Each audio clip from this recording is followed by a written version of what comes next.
What's up, geeks and gamers? It's Jeremy coming to you with another video, and today we are going to talk about a what-if scenario for the sequel trilogy. You remember those comics growing up? Those what if this character fought that character? What if this scenario? Those were amazing, they were fascinating, and I loved them. So one of our viewers sent me a tweet yesterday, has just a great question, and it really kind of opened up so many possibilities for me thinking about it. Now, clearly, we are where we are, so we can't change anything, but it is a fun thing to speculate and theorize on. So I'm going to play this clip for you, and then we're going to jump right back into the discussion. I could only sum it up in terms of something one of my friends said. He said that he would have actually preferred it if the original cast had not come back, just with the way things were. Or rather how the things have been handled. He would have preferred it if they hadn't come back. And now that I think about it, it would have been disappointing had they not returned. But their legacies may still have been intact. And that is just sad. Okay, now, was that not a great, fascinating point to bring up? We are where we are now. The Last Jedi, in my opinion, has broken the fandom. I firmly believe that. We are in dark times right now as a Star Wars community. And whether or not you liked the previous film, which I did, The Force Awakens, it clearly, the legacy of The Force Awakens is where we're at now. And that's not a good legacy. So going back, when I believe the heavy majority of Star Wars fans were through the roof when Disney bought Lucasfilm and announced a brand new trilogy the same day, back in late 2012, if I'm not mistaken. It was an amazing time. When I heard that news, as a longtime Disney fan and obviously Star Wars fan, when I heard that news, I couldn't believe it. I'm like, is this real life? Is this real life? And it was. But now, looking at where we are now, if I could go back in to that point in time, yes, I would have much rather Disney moved forward without Luke, Han, and Leia. Just completely decided we're going to move forward with our new characters, because that's clearly what they've wanted to do this whole time, is move forward with their new characters. But they've brought the legacy characters out as props, as marketing props, but not as story props. They are not worried about really telling the story centered around the legacy characters. They are using them for marketing and for nostalgia purposes to pull the old school fans in. And the legacy characters would have been far more respected if Disney would have just said, no, just stay home. Now, obviously, the Star Wars fans would have rioted under that circumstances, but I think we would be in a far better place now if that decision would have been made in the beginning. Because if we go back to Michael Arndt's original script, which he was the first screenwriter for the what was Episode 7 at the time, and if you remember, Michael Arndt said he was having so much trouble with the script because every time Luke Skywalker showed up in the script, the other characters were so overshadowed they couldn't stand toe-to-toe with Luke. All the attention turned to Luke. And in my mind, I'm going, yeah, it's because he's Luke Skywalker, probably the greatest movie character ever.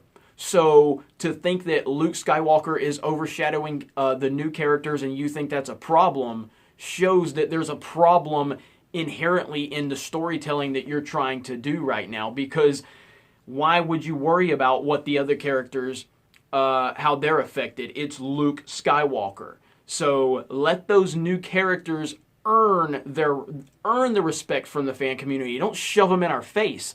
But that showed the agenda from the beginning from Kathleen Kennedy and Lucasfilm. They were never worried about trying to respect the legacy characters. So yes, I think right now, if I knew then what I know now, the classic saying, yes, I would have much rather Disney just left Han, Luke, and Leia alone and just started out from the start with these new characters. But they were never going to do that. Do you know why? Because they wanted the nostalgia. They wanted to use them as marketing props, and that's exactly what they did. That's like The Force Awakens would not have made $2 billion if Han and Leia were not heavily marketed, and if the The questions about where's Luke? We know Mark Hamill's in this movie. Where is he at? It was a fascinating question, and it created so much buzz. But if you didn't have that, now clearly the episode 7 would have still made a lot of money. It wouldn't have made $2 billion though. No way in hell. So basically what we're learning at this point, 2 films into this trilogy, is that Disney has not, that they were basically using these legacy characters as marketing ploys. That's it. It's absolutely unbelievable, but that's exactly what's happened. And it sucks. It really sucks. So this is a great question. I really appreciate this tweet because it really made me think long and hard. And I said, I've never even thought about it from that perspective.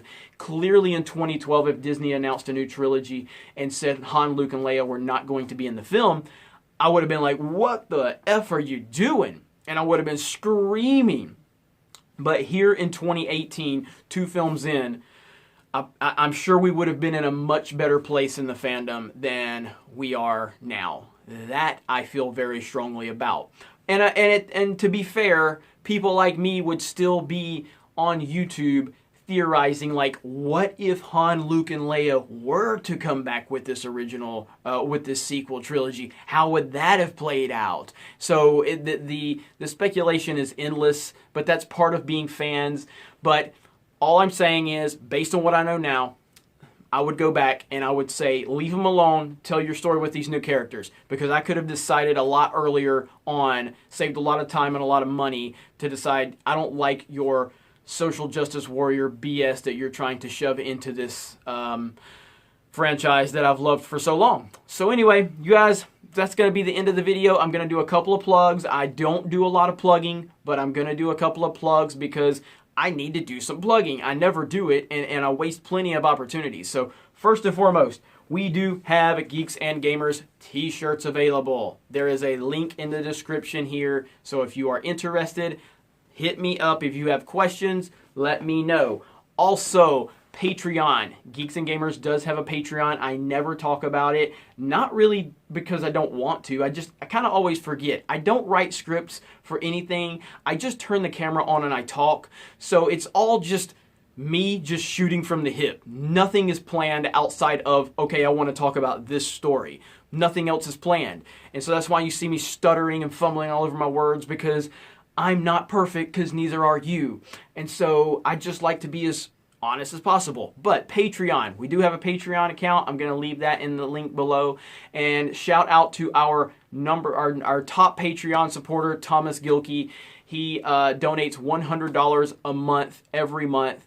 Thomas is incredible, and I'm going to get a list of our Patreon supporters and start giving them a shout out at the end of the video, because we're going to start turning a lot of our attention to Patreon, because we have a lot of moving parts at Geeks and Gamers, and Patreon is one thing that we have not been paying a lot of attention to since this YouTube channel took off. So I'm currently trying to restructure a lot of my team so we can start paying attention to some of the most important aspects of geeksandgamers.com. So you guys have a great day, and we will talk to you later.